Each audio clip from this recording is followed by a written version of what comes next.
coming to you live from our Funafo studios, also on DSTV channel 41 and GoTV channel 144 on Facebook, Twitter and Instagram. We're Joy News on TV, and this is Joy News Today. Coming up, work at various public sector offices comes to a halt, leaving persons visiting there for business stranded as leadership of Civil and Local Government Staff Association of Ghana, TOCSAG, charges members to enforce their nationwide strike underway in protest of poor working conditions of service. Third order, we've come to you. For you to also tell us we are not coming. There's nothing like that, which is not fair. It's not fair.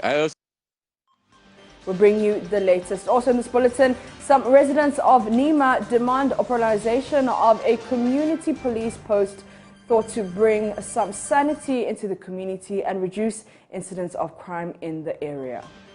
But my confidence because me I'm really confident here. More as police continues to maintain its presence to avert possible reprisals to last Tuesday's clash between two gangster groups. Also, withdrawal of military security detail of Speaker of Parliament, not only unreasonable, but dishonest and unjustifiable. That's NDC Nadoli Kaleo constituency to government on recent incidents. We have details from a press conference held. And we'll bring you more on the aftermath of the Black Stars AFCON 2022 premature exit and efforts underway at the national level to correct the wrongs. All this plus business, sports, world news and showbiz. Do stay with us.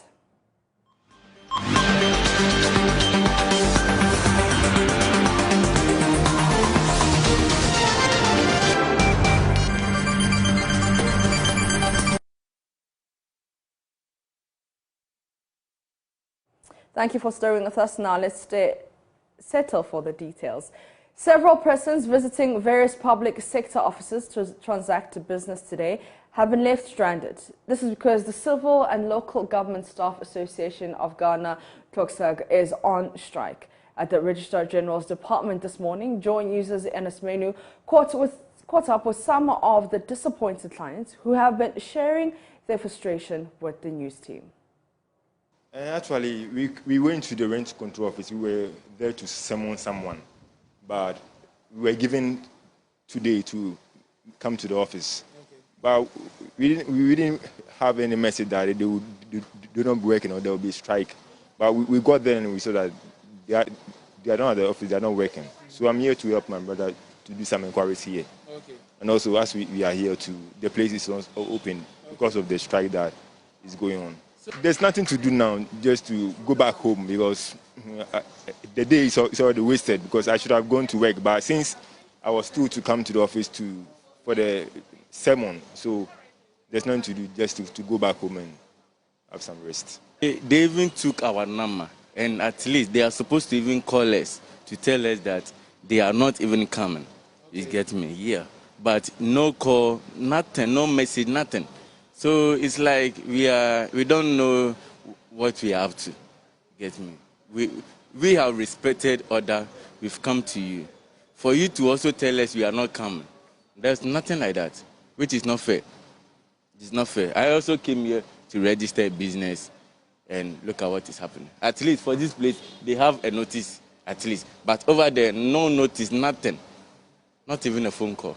But meanwhile, we came to you, you took our numbers, everything. So for you giving us a date, 20th of January, we should come. We've come to, there's nothing. I think it's not fair. Yeah, I came here to do my annual registration. Okay. Yeah, and when I got in there, they told me they were on strike.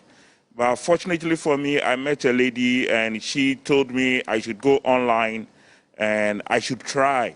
So I went online and I tried, and fortunately for me, I've been able to do what I came here to do online. So I have been very successful to do what I do. I've paid, I've done everything on my phone.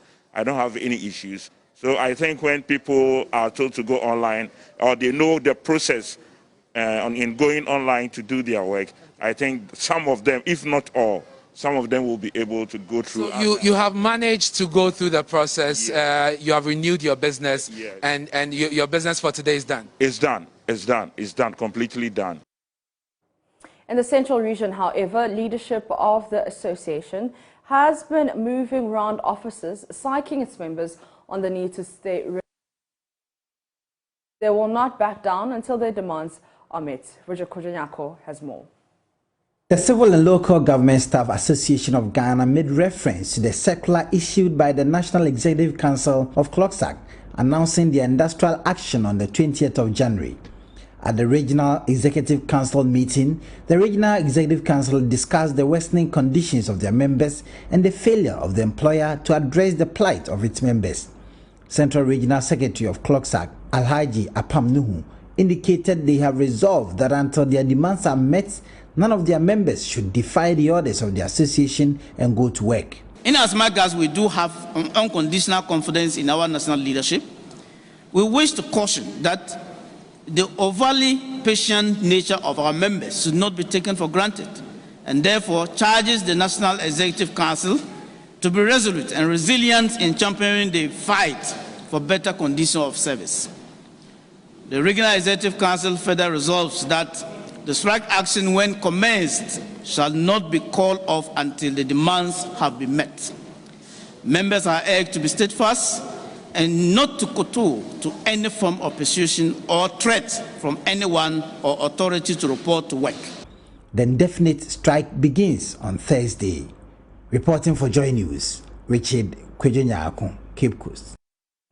In the Ashanti region, the regional president, Alexander Obeng, addressed the press on the state of their strike. Yes. Okay. Yeah, good morning to you and your cherished listeners. This is Obeng, Chairman, Ashanti CLOCSAC. From today, 28 January 2022, you've declared nationwide strike, and no member of CLOCSAC should go to work.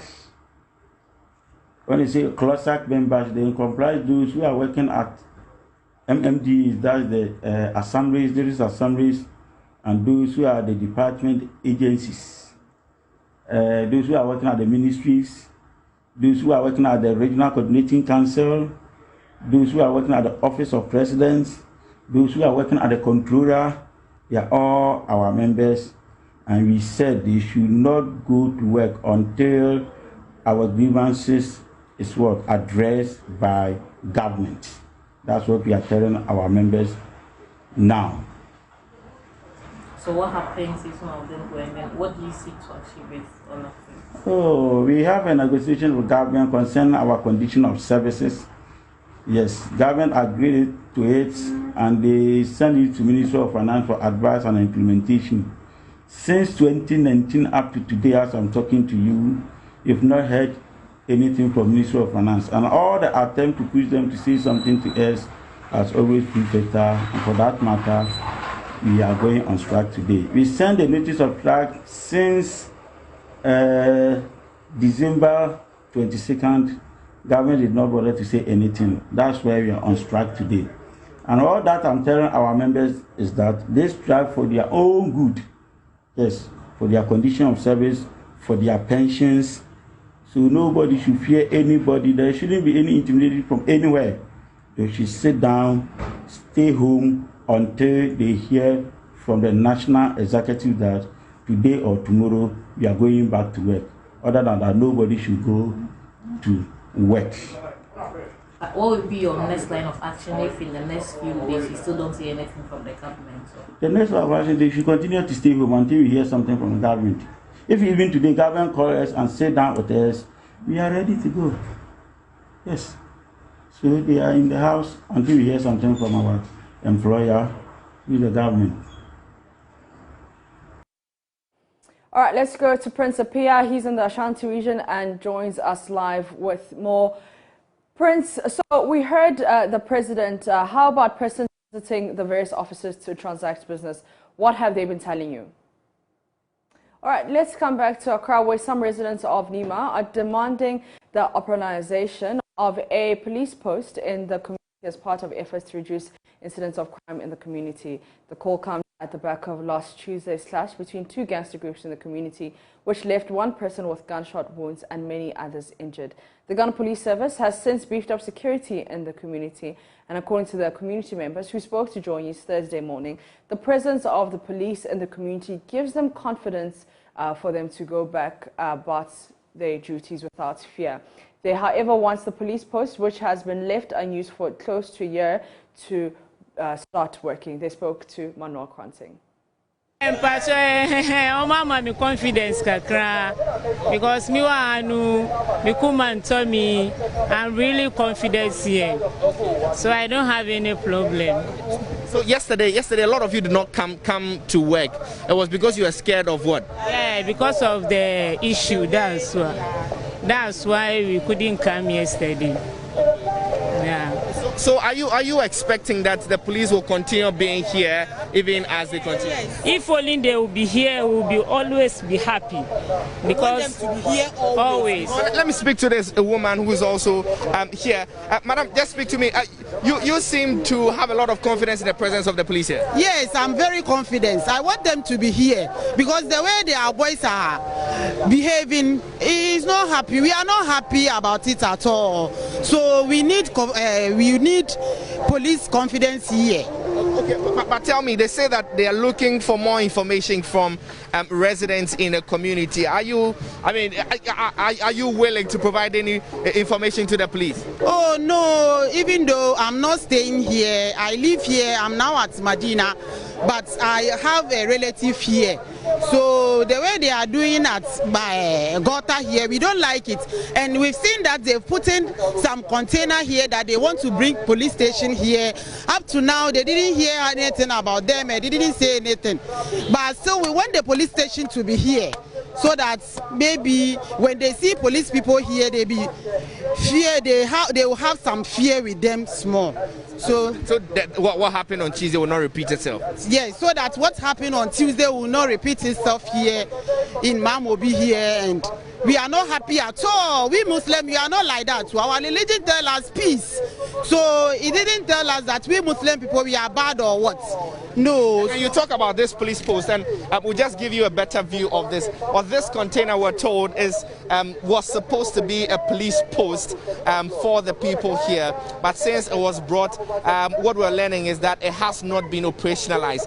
Madam, you're saying that you want the police post to be open? Yes, we wanted it to be open. How long has it been there anyway? Oh, it's getting to 1 year now, and they don't do anything about it. We want them to do something about it.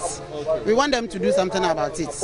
And so there are some of the people here, and we'll just cross over to the other side of the road now and bring you some reactions from this side also, because all through yesterday, all the shops that have lined up at this particular side of the road were all closed, and we're told by most of them that they feared for their lives, and that was really the reason that they did not open the shops. But today, in quite a contrasting fashion to what we saw yesterday, most of them have opened. I'm just going to speak to this gentleman. I can hand over back to you at Maps in the studio. Great morning to you. I see you're opened here. Yesterday when we checked, your shop was locked. Was there any specific reason that you didn't open yesterday but you open today? Yeah, for security reason and for safety reason. We just do that to protect ourselves from those things that is going on. So today we see that everything has calmed down. So we managed to open and do it. But are you not worried that they may come back again? Yeah. If they come back, then we'll take our decision what to do, whether we'll close the shop or something. So they can come back at any time because it's area guys. It's just not a normal or strangers that are fighting. They're area guys. So if they decided to start the fight, they will do it, whether police are there or they are not there. So it's just a matter of we to protect ourselves. Does that mean that you don't have confidence in the presence of the police? Because we know that the presence here, at least in the past 48 hours, has resulted in, if you like, calmness within the area. Yeah, it's part of the peace, how to calm everything down. Because of those who people are here doing the business, no one will put himself involved of it. Because they are there, we know them, they are there doing their things. So whatever they started, we those around, we to protect ourselves and leave them to do. But a matter of police, yeah, we have a confidence on them. We believe in them that they are here for peace. So if that started, then the police will deal with them. So and closing your shop, it might have cost you because, I mean, you trade here and then you close the shop because of the riots that we saw. Yeah. You know how dangerous it is to using cutlasses and guns, shooting like this. You know, it's a matter of saving and matter of your life. Meanwhile, Director of the Faculty of Academic Affairs and Research at the Kofi Annan International Peacekeeping Training Center has lauded Inspector General of Police Dr. George Akufo-Dampare for a good job done since assuming office. Professor Kwesianing scored the IGP 6.5 out of 10 for bringing sanity to the police service. Professor Ning has been interacting with Benjamin Akakpo on the police response to the Nima disturbances on the AM show. Well, I mean, on a scale of 1 to 10, I will rate him around 6.5. And let me try to explain why. You know, when Dr. Dampare was appointed, I also made it clear that because of his stance, two things will take place. One will be a reluctance by the powers that be to give him the free hands.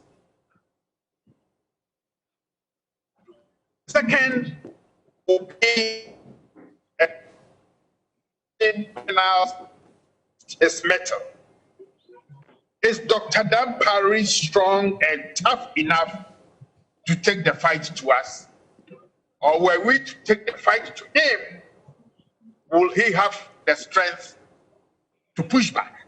So I'm not surprised at all about the levels of crime, their willingness to use guns, and of course, the positively robust response coming from the police. So within the space of time that he has been in office, there is almost self-discipline that we see beginning to emerge in Ghanaian society. I mean, on Sunday, I was coming from Winneba. The traffic was terrible, but people were disciplined in that traffic. And I think it is because of the signal that Dr. Dampare and his team have been, showing. So far, so good. A lot still needs to be done. And I think the gangsterism in Nima has shown that there's a long way to go. Guns are in abundance. People want to challenge authority. But I can assure you, change has come in terms of how the Ghana Police Service as an institution will work and will respond to the challenges that we are facing. So kudos to the Ghana Police Service so far. Let's listen to a press conference held by members of the Nima community. For whatever reason, almost a year, it is there, nothing has been done about it. And then as chiefs, we used to have several meetings with the law enforcement agencies because we don't want to take laws into our hands, never, but to follow, to work hand in hand with them. And during those meetings, some issues are secret issues. They are confidential matters. We relate to them, what, in our opinion, will endanger the community. If they are here, they will tell you so many times because we don't want to take the law. Ours is to inform them. This is going on. What can be done? Yeah.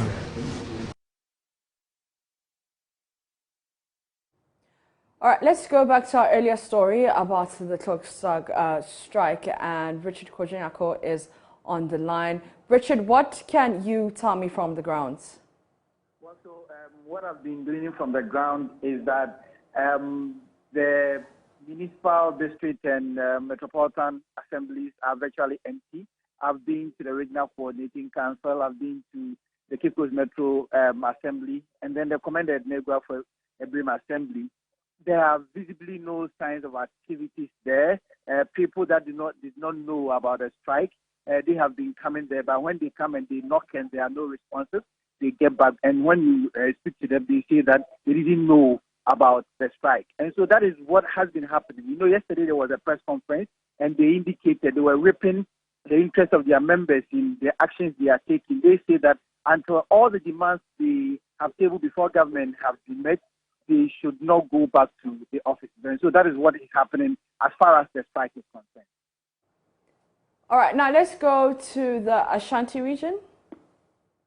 Accra, Anasmani joins me live. Ernest, what can you report from the grounds? Seems like we've lost Ernest, but we'll try to get back to him during the bulletin. Let's go to the Upper West region, where National Democratic Congress executives in the Nadolu-Kalio constituency have described government's withdrawal of military security detail of the Speaker of Parliament, Alban Bagbin, as not only unreasonable, but dishonest and unjustifiable. At a news conference at Sombo, the executive said the action can alter the promotion of the concept of separation of powers, which will invariably affect democratic governance. Correspondent Rafiq Salam reports. Address by the Constituency Communications Officer, Biekpeti Sylvester, they condemned the withdrawal of the military security detail by the government, stating that it has a tendency of rendering the promotion of the concept of separation of powers, which will invariably affect democratic governance. From an allegation of him not being elected as a speaker, when all observers saw the elections, to allegations of bias against Mr. Speaker, the latest action by the government is, to say the least, very shameful. This action taken by the government has the tendency of rendering the promotion of the concept of separation of powers and will definitely affect democratic governance. They found the reasons adduced by the government in the withdrawal of the military personnel attached to the Speaker of Parliament as not only unreasonable, but dishonest and unjustifiable as well. The government, through the military high command, has caused to be withdrawn the military personnel component of the security detail assigned to Mr. Speaker, on grounds that the military attachment was done without following the proper procedure. We find this reason not only dishonest, but very shameful and unjustifiable. If there was any procedural flaw in the military attachment, it certainly was not on the part of Mr. Speaker. They call on all well-meaning Ghanaians to speak up against the issue, for what is good for the goose is also good for the gander. To our earlier story on the Clocksack strike, let's go back to my colleague Ernest Kojameno. Ernest, what can you report?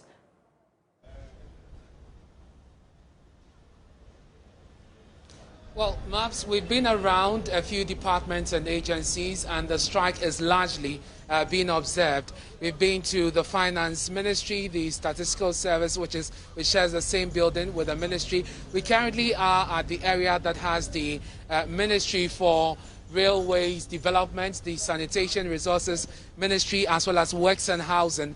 And checks we have conducted in these offices suggest that the strike has been observed largely.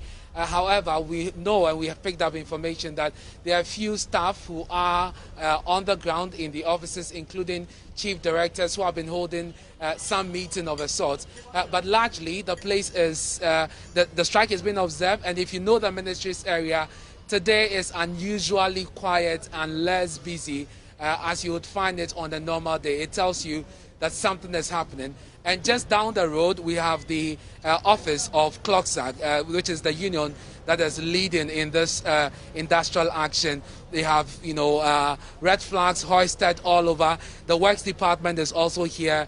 Drivers park their vehicles sitting under sheds. And so that is what is happening in the ministries area, the departments and agencies. The strike is being observed. We spoke to some two individuals, an elderly man who said he had come to renew his business. He was worried that this strike would affect government because government will lose revenue. He's unable to make payments. He had come to renew his business, and that would, demand that he make some financial commitments. He thinks that, for him as a former civil servant, government must heed the plea of CLOCSAG. The other lady we spoke to had no idea there was an industrial action underway, and she had been waiting for hours at the reception. There was nobody to attend to her, and so she had to leave when we informed her of this action. And so that is the situation around here at the ministries area and the departments and agencies. Many people frustrated and stranded, especially at the departments where services are being rendered. Maps. Thank you very much. That's my colleague Ernest Kojomenu reporting live on the CLOCSAG strike. Let's do other stories now. The Minister of Lands and Natural Resources has bemoaned the lack of technological deployment in Ghana's external timber markets. Selmo Abujinapo says Ghana has the capacity to do more in the international timber trade, but lack of technology is hampering performance. He was speaking at the launch of the digitalized property mark registration process and the Ghana electronic wood tracking system near Kumasi. My colleague Ohimitiria has more in this report. A forest is the mainstay of over 2 million Ghanaians, mainly those in rural areas. As at October 2021, Ghana exported close to 249,000 cubic meters of timber, worth 113 million euro, with domestic trade accounting for over 392,000 cubic meters.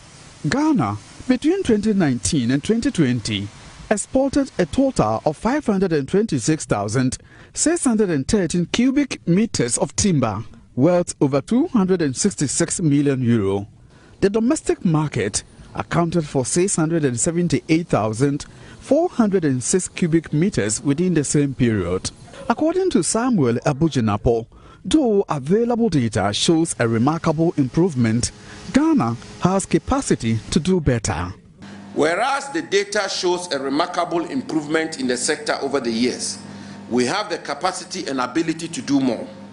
Consequently, acting on the instructions of the President of the Republic, His Excellency Nana Addo Dankwa Akufo-Addo, I commissioned a study aimed at revamping the timber industry to position the country to take its rightful place on the international timber markets. But even before the team finishes its work, we are aware that one of the challenges that has affected our country's performance on the international timber market is the lack of technology. The technological infrastructure for accessing the international market and attracting the requisite investment demand a level of sophistication that yesterday's systems and norms can no longer respond to. Mr. Abujinapo reiterated the resolve of the Ministry of Lands and Natural Resources not to be left out of the country's digitization agenda, hence the implementation of aggressive digitization programs. According to him, some agencies under the ministry, including the Lands and Minerals Commission and the Forestry Commission, are introducing digitalized platforms. He described the digitalized property mark registration in the Ghana electronic wood tracking system by the Forestry Commission as unprecedented. The Forestry Commission is making it possible to, again, from the comfort of your homes and offices, apply for the registration or renewal of property marks required for the cutting or felling of trees, and without a doubt, the traditional roasting device uses charcoal to generate the necessary heat for roasting yam, plantain, maize, and some meat. However, these roasting devices are not insulated, resulting in the majority of the heat produced being wasted, prolonging the roasting time. What if there is a roaster that captures the majority of the heat and focuses it on the roasting food, making it cook faster? In addition, it is hygienic and takes up more food items. The plantain yam corn roaster, or PYC roaster, developed by the Kojoko University of Science and Technology, has made this possible. On Tech Thursday today, Emmanuel Kwesi Debra speaks with the innovators. So this is the PYC roaster. I am Anani Ausa David Jr., the leader of a group. My name is Frimpong Festus Andrews, a project group member responsible for the design of this roaster. My name is Johnny Edem Abuado, the one who did the modeling of the device. So this is the ashtray. The ashtray gathers the ash that comes from the burnt charcoal. This part is the storage chamber. So with the storage chamber, you can store whatever you want to store over there. Maybe the plantain and any other item that you normally use to roast. Right. And then this part is the charcoal chamber, which is insulated. All right. So with the charcoal chamber, you'll be able to add charcoal to the system anytime you want to increase the flow. This part is the cook side. With this chamber, when the food gets cooked, you put it on this grill, and then you also have an ashtray over here, okay, which can help you dump your ash. And then we have this part. We have the air inlet. Okay, with this air inlet, you can regulate the flow of air. That's by either opening this one or by closing it. And this is the top, or the grill part. So this is where you put your plantain, okay? And then for you to put the plantain, you always have to open this by using this nut. So you open it this way. Then you can put your plantains inside.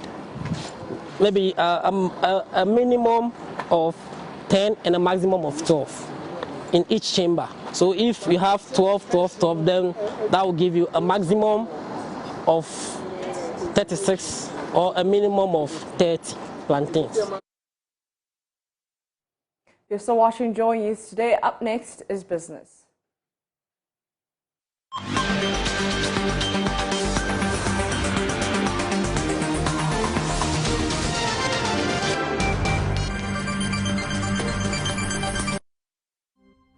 Hi, good afternoon. Welcome to Business. My name is Darryl Kwao. Managers of the newly launched Pan-African Payments and Settlement System have assured partners and commercial banks of protection against cyber threats to their systems. There have been concerns about the high rate of cybercrime recorded on the continent. Now, answering questions on the new payment system, Chief Executive of the Pan-African Payments and Settlement System, Mike Ogbalu, said the system has been built with the best infrastructure to protect consumers. Done a number of things. Again, we looked at it from a design point of view. So we designed in a number of things to make sure that it is safe. So for example, we have things like maker checker when the transactions are originated. We have things like audit trails. It's built to the highest financial system standards in the world. Now, beyond that, we've also exposed our system to third-party reviews. So we've had what we call vulnerability assessments, and we have also done penetration testing, and we have also certified against SWIFT, and we're also doing certification against some of the global certifications that currently exist.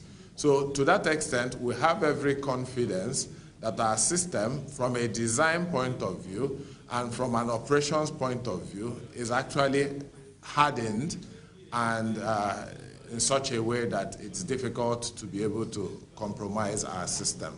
So, and of course, we'll continue to invest. The thing about IT security, as you are investing and upgrading a system, even the bad guys are also investing and doing their own things. But the truth is, as we speak, there's no better security for financial services platforms that exist on this planet better than what we have. So to that extent, users, our banks, our partners and participants can actually go home and rest easy and know that they are working with a system that meets all the best global security standards. In other news this afternoon, the total number of consumer complaints from the financial sector to the Bank of Ghana has declined. That's according to the Central Bank's document on complaints management for the sector last year. George Rafi has more. The data showed that complaints dropped from 445 in 2020 to 321 for the first 6 months of last year. These are complaints coming from customers of commercial banks, savings and loans companies, and non-deposit-taking financial institutions. According to the Bank of Ghana, decline can be linked to an increase in awareness from the general public in seeking redress from their respective financial institution as a first level in the complaints resolution process. Some of the complaints had to do with illegitimate charges and computation of interest on loans. The rest are issues relating to ATM charges and inability to access some matured investments. According to the Bank of Ghana, it will continue to introduce fresh measures aimed at protecting consumers of financial products in the market. It also announced that it is working to introduce a new automated system for receiving complaints from the public, whilst it will soon introduce a fully fledged call center at the Bank of Ghana to take complaints from the public. And newly sworn-in board chairman of the Venture Capital Trust Fund, Kofi Amwa, has pledged to redeem the image of the fund to make it viable for small and medium enterprises to seek support from. Now, according to him, the fund has suffered some financial challenges in the past, making it difficult to support businesses in the country, a situation he hopes to turn around before the end of his tenure as board chairman. My team will pursue that vigorously so that we can actually execute the mandate of VCTF, because you rightly said that Ghana cannot grow just depending on banking finance. And therefore, long-term finance through institutions such as VCTF and the rest should come in place to complement what is already being done in many areas.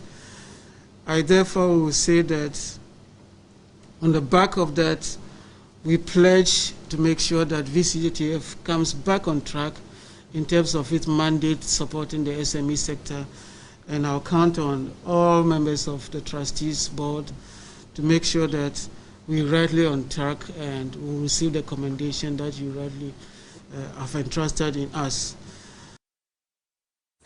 And be sure to make a date tonight for Joy Business Social, 6 p.m. across our social media platforms, as we discuss getting smarter with money in 2022 with Dr. Richmond Kwame Frimpong with the Financial Literacy Foundation Africa.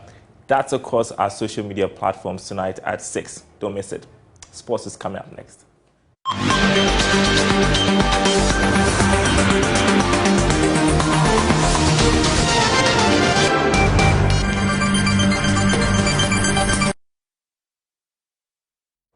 Good afternoon, welcome to Showbiz here on Joy News. Now, actor turned pastor Timothy Bentum has indicated that the local movie industry, popularly known as Kumawood, has flourished in recent times. According to him, the Tree-speaking movie sector has been performing well over the years with the resource available to them, yet needs to undergo a model shift in order to keep excelling. We are trying. We are trying. I think that the Tree people, you know, they have a lot of, they are sitting on a cash cow, if you like, and they should just, like Bollywood would do, they should just really revamp, think it through, subtitling right, you know, don't get a guy to follow a camera from here to Avino, and the camera doesn't follow him just to buy time so you can do 1 and 2. You know what I'm saying? Because you can get very good stuff out there because you have a huge following in Ghana and everywhere else. You know, diaspora level, Schengen states everywhere. So you should. I think I see a lot of promise for them, for the English people. I've always had a problem with it because you can't do it better than Hollywood. So what we should do as a movie industry is to become like South Africa, where it's an English movie, but there's inside there. You know what I'm saying?